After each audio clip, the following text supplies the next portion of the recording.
Hello बच्चों, कैसे हो आप सब। बच्चों, इस वीडियो में हम एक्सरसाइज 3.5 के जो वर्ड प्रॉब्लम वाले क्वेश्चन हैं उनको सॉल्व करेंगे। ठीक है। क्वेश्चन 4 के जितने भी पार्ट्स हैं वो वर्ड प्रॉब्लम के ऊपर बेस्ड है। तो हम पहले 3 पार्ट आज करेंगे इस वीडियो में। तो पहला क्वेश्चन क्या कहता है, a part of monthly hostel charges is fixed and the remaining depends on the number of days one had food in the mess. कहने का मतलब क्या है, जो हॉस्टल का चार्ज है ना वो दो तरीके से लिया जाता है स्टूडेंट से। पहला क्या है, फिक्स्ड, मतलब सभी स्टूडेंट के लिए चार्ज क्या है, फिक्स्ड चार्ज है। ठीक है। उसके अलावा जो चार्ज लिया जाता है वो पर डे के हिसाब से लिया जाता है। मान लो कोई स्टूडेंट 10 डेज खाता है तो पर डे के हिसाब से 10 डेज के पैसे लिए जाएंगे। ठीक है। When a student when a student A takes food for 20 days, she has to pay rupees 1000 as hostel charges. अब एक स्टूडेंट A है जिसने 20 डेज मैस में खाना खाया और उसने हॉस्टल चार्ज कितना दिया, रुपीज 1000। ठीक है। Whereas a student B who takes food for 26 days pay rupees 1180 as hostel charges. एक स्टूडेंट B है जिसने 26 डे मेस में खाना खाया और उसने हॉस्टल चार्जेस कितना दिया, 1180। Find the fix charge and the cost of the food per day. कैसे करना है देखो। सॉल्यूशन, दो तरीकों की चार्ज की बात हो रही है, एक है फिक्स चार्ज और दूसरा क्या है, पर डे के हिसाब से जो चार्ज लग रहा है। तो मैं क्या करूँगा, लेट फिक्स्ड चार्ज, क्या मान लिया, एक्स, कोई भी वेरिएबल मान सकते हैं, and charge of food per day, क्या मान लिया, वाई मान लिया। ठीक है। एक्स और वाई वेरिएबल मान के कर रहे हैं। तो केसेस बनाते हैं अब। Case 1, case second, according to condition, according to condition. देखो केसेस कैसे बनाते हैं, दो केस ढूंढने। ठीक है। और एक्स और वाई की वैल्यू निकालनी है। ये वाली लाइन देखो, when a student A takes food for 20 days she has to pay rupees 1000 as hostel charges. एक स्टूडेंट ए है, उसने 20 डेज मेस में खाना खाया और कितने रुपीज़ दिए, 1000 रुपीज़ दिए। देखो कितने रुपीज़ दिए, लिख दिया मैंने 1000 रुपीज़। ठीक है। इक्वल करके लिख दिया। ठीक है। तो टोटल कैसे किया जाएगा, इसके दो तरीके से चार्ज लिए जाते हैं ना स्टूडेंट से, एक है फिक्स चार्ज और दूसरा क्या है, पर डे के हिसाब से। तो फिक्स चार्ज क्या है उसका, एक्स, और पर डे के हिसाब से कितने दिन खाया उसने, लिखा है ना यहाँ पे 20 डेज खाया, तो उसके हिसाब से वाई चार्ज लिया गया। तो इक्वेशन बन गई ना, X plus 20 Y equal to 1000। इसे इक्वेशन 1 नाम दे दिया। अब ये सेकेंड इक्वेशन देखो कैसे बनेगी, whereas a student B who takes food for 26 days pay rupees 1180 as hostel charges. अब उसने कितना दिया हॉस्टल चार्जेस, 1180। ठीक है। ये भी दो तरीके से चार्ज वसूला जाता है। एक है फिक्स्ड चार्ज जो सभी का सेम है, एक्स। ठीक है। कितने दिन खाना खाया उसने, 26 डेज, 26 के हिसाब से कितना पे किया उसने पर डे के हिसाब से, वाई। एक इक्वेशन ये बन गई, इसे सेकंड नाम दे दिया। अब एलिमिनेशन मेथड यूज करूंगा और एक्स को एलिमिनेट करूंगा और वाई की वैल्यू निकालूंगा। ठीक है। तो subtracting equation 1 from equation second, तो फ्रॉम इक्वेशन सेकेंड तो इसको ऊपर लिख लेता हूँ, x plus 26y equal to 1180। ठीक है। इसमें से क्या सब्ट्रैक्ट करना है, x plus 20y equal to 1000। यहाँ पे साइन किया प्लस माइनस हो गया, यहाँ साइन किया प्लस माइनस हो गया, यहाँ क्या है प्लस माइनस हो गया। ऊपर वाले साइन नहीं देखने, नीचे वाले साइन देखने हमेशा। ये प्लस का है, ये माइनस का है, cancel out. Plus 26y minus 20y कितना आ गया, 6y equal two plus 1180 minus 1000 कितना आ गया, 180। ठीक है। कटिंग कर देता हूँ, 3 से कट गया, 0 लगा दिया। y की वैल्यू कितनी आ गई, 30। ठीक है। अब x की वैल्यू निकालनी है, क्या करूँगा, put y equal to 30 in equation, किसी भी इक्वेशन में पुट कर सकते हो, मैं 1 में कर देता हूँ, इन इक्वेशन 1, तो क्या निकल जाएगा, x as it is plus 20y, y की वैल्यू कितनी है 30, इक्वल टू 1000,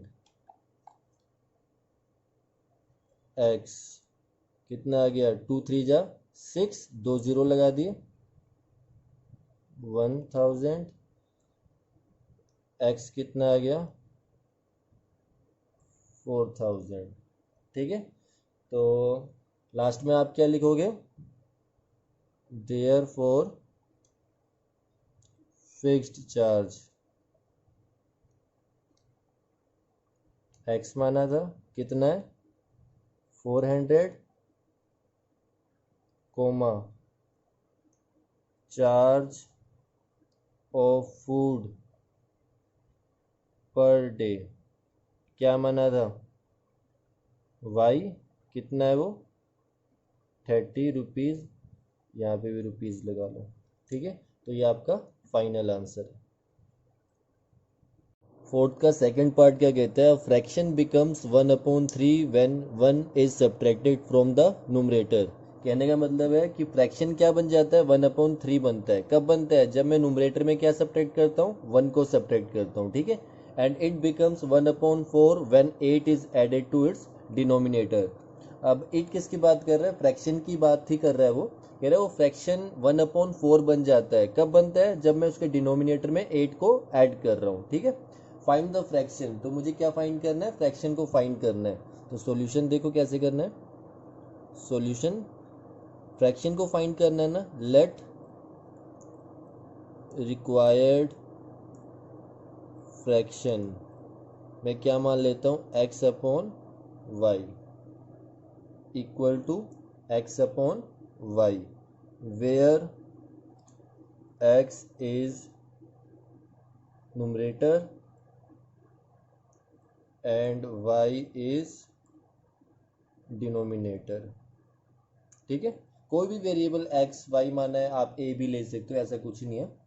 तो अब मुझे क्या करना है, केसेस बनाने हैं और उन केसेस के हेल्प से दो लीनियर इक्वेशन फॉर्म करनी है और x और y की वैल्यू निकालनी है। ठीक है, तो case 1 case second. Case 1 first line देखो क्या कहता है, a fraction becomes 1/3, fraction becomes मैंने इक्वल टू लिख लिया 1/3, फ्रैक्शन क्या बन गया 1/3। ठीक है, when 1 is subtracted from the numerator, कहने का मतलब न्यूमरेटर क्या है मेरा x में से क्या माइनस किया मैंने 1 को, पर डिनोमिनेटर में कोई चेंज नहीं किया तो वो एज इट इज आ गया। ठीक है, इसी तरह सेकंड लाइन देखो, इट बिकम्स 1/4, इट किसकी बात कर रहा है, फ्रैक्शन की ही बात कर रहा है, 1/4 लिख लिया। कहता है when 8 is added to its denominator, इसका मतलब न्यूमरेटर के साथ कुछ नहीं कर रहा, वो एज इट इज आ जाएगा। डिनोमिनेटर में क्या कर दिया मैंने 8 को ऐड कर दिया, तो y + 8 कर दिया।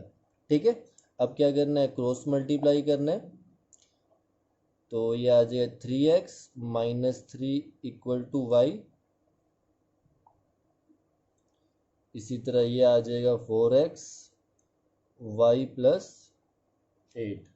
ठीक है, यहाँ से क्या किया मैंने, वेरिएबल को एक तरफ रख लिया, ये प्लस का इधर आके माइनस, ये माइनस उधर जाके प्लस। ठीक है, वेरिएबल एक तरफ कांस्टेंट एक तरफ, इसी तरह 4x ये वेरिएबल इधर आके माइनस कांस्टेंट इस तरफ। ठीक है, अब मैंने क्या करना है, ये कोई भी अलजेब्रिक मेथड यूज़ कर सकते हो, इसमें हाईलाइटेड है। ठीक है, तो मैं एलिमिनेशन मेथड यूज़ कर रहा हूँ, y को एलिमिनेट कर रहा हूँ मैं। साइन देखो यहाँ पे क्या है, दोनों साइन सेम है, क्या करूँगा सब्ट्रैक्ट करूँगा और y एलिमिनेट हो जाएगा। इसे इक्वेशन 1 नाम दे देता हूँ, इसे सेकंड नाम दे देता हूँ। ठीक है, subtracting equation 1 from equation second, from second इसका मतलब सेकंड वाला ऊपर आएगा। ठीक है, 4x - y = 8, 3x - y = 3, कितना आ जाएगा, सब्ट्रैक्ट जब भी करूँगा साइन चेंज होंगे, देखना अब यहाँ पे साइन क्या है प्लस माइनस हो गया, ये प्लस है ये क्या हो गया ये सॉरी ये माइनस है, ये क्या हो गया प्लस, यहाँ प्लस है, ये क्या हो जाएगा माइनस। ठीक है, अब नीचे वाले साइन देखने हमने, क्या हो गया 4 में से 3 गया 1, लगाता नहीं हूँ मैं x। ठीक है, 4x में से 3x गया x आ गया, 1 में लगाता नहीं हूँ। ठीक है, अब ये माइनस ये प्लस कैंसिल आउट, y हट गया एलिमिनेट हो गया, 8 में से 3 गए 5, x की कितनी आ गई वैल्यू 5। अब मुझे किसकी निकालनी है y की। Put x equal to 5 in equation 1, equation 1 में पुट कर रहा हूँ, इक्वेशन 1 यही है ना, 3 into 5 minus Y equal to 3। यहाँ से क्या होगा, कितना हो गया 15 माइनस वाई इक्वल टू 3। ये माइनस उधर जाके क्या हो गया प्लस, ये प्लस इधर आ गया माइनस, 15 में से 3 गए 12, वाई की वैल्यू कितनी आ गई 12 आ गई। ठीक है, तो therefore required fraction is x upon Y माना था ना, x कितना है 5, y कितना है 12। ठीक है, तो ये आपका आंसर आ गया।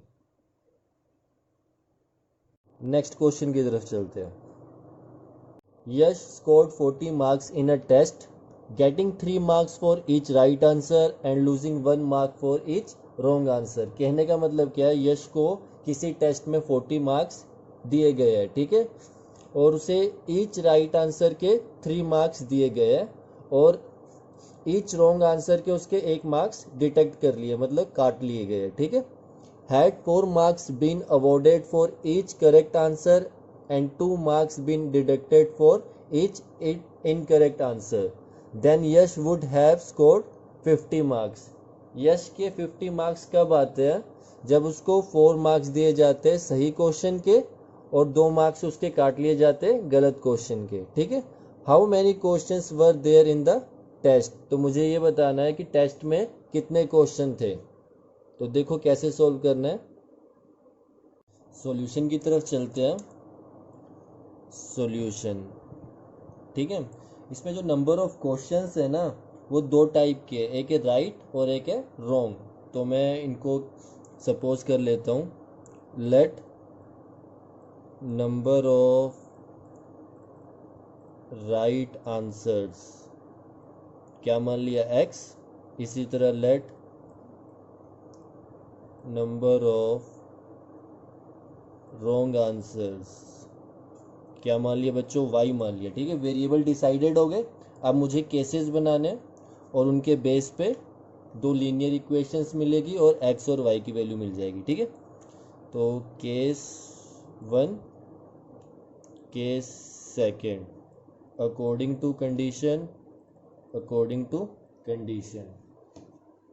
अब ध्यान से समझना, बहुत ही इंटरेस्टिंग क्वेश्चन है। यश को कितने मार्क्स मिले हैं, 40 मार्क्स उसे मिले हैं। अब देखो 40 मार्क्स मिले हैं तो कुछ सही भी होंगे और कुछ गलत भी होंगे। तो जो सही है ना उसके लिए उसे कितने मार्क्स मिल रहे हैं, 3 मार्क्स मिल रहे हैं। तो सही वाले जो क्वेश्चन है कितने हैं, वो x लिखे ना, नंबर ऑफ राइट आंसर्स कितने x है और उसे कितने मार्क्स दिए जा रहे हैं, उसके लिए 3 मार्क्स दिए जा रहे हैं, तो 3x बन गया। ठीक है, अब कुछ मार्क्स उसके कट भी रहे तो उसके लिए मैं क्या सिंबल लगाऊंगा, माइनस, डिटेक्ट हो रहे हैं तो माइनस लगा लिया। अब देखो नंबर ऑफ रॉन्ग आंसर्स कितने हैं y और उसके लिए कितना मार्क्स कट रहा है उसका 1, तो कितना हो जाएगा 1y। ठीक है, ये इक्वेशन 1 हो गया। अब इक्वेशन सेकंड बनाते हैं। अब उसको कितने मार्क्स मिल रहे हैं, 50 मार्क्स मिल रहे हैं। ठीक है, इसमें भी कुछ सही होंगे और कुछ गलत होंगे। तो सही के लिए उसे 4 मार्क्स दिए जा रहे हैं और नंबर ऑफ राइट आंसर्स कितने हैं उस केसेस में x। ठीक है, अब कुछ कट भी रहे तो उसके लिए माइनस साइन लगा लिया। ठीक है, और नंबर ऑफ रॉन्ग आंसर्स कितने हैं y, उसके लिए उसके 2 मार्क्स कट रहे हैं तो 2y हो गया। ठीक है, ये इक्वेशन सेकंड होगी। ठीक है, अब क्या करूँगा, कोई भी मेथड लगा सकता हूँ मैं इसमें, एलिमिनेशन भी, क्रॉस मल्टीप्लिकेशन भी, सब्स्टिट्यूशन भी, ठीक है, क्योंकि इसमें लिखा है do it by any algebraic method. तो मैं क्या करता हूँ इसमें एलिमिनेशन मेथड यूज़ करता हूँ, ठीक है। एलिमिनेशन मेथड यूज़ करने के लिए मैं कोई भी वेरिएबल को एलिमिनेट कर पाऊंगा, मैं या तो एक्स को कर पाऊंगा या फिर वाई को कर पाऊंगा, वो आपके ऊपर डिसाइड है, ठीक है।